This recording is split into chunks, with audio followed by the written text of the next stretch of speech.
تخيل اما واحد بشهرة ذا روك وغيره يبقوا شايفين ان اللي بيحصل من الفلسطينيين في الدفاع عن نفسهم وارضهم ده ارهاب.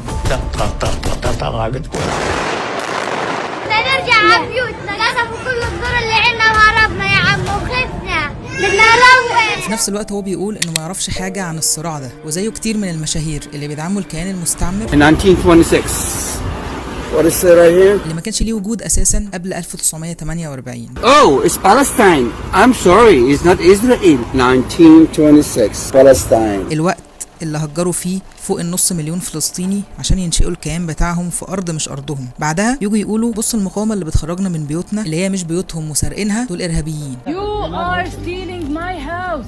And if I don't steal it, someone else is gonna steal it. No. البلد كلها على الأرض، البلد كلها انقسمت، احنا بنموت. رد فعل الفلسطينيين هو طبيعي جدا تجاه عنف بقاله سنين من كيان جه لفلسطين مطرود ومشرد عشان يحتل الارض وياخد حاجه مش من حقه. اغلوا بهم اللي انك كيفاش مسفوم.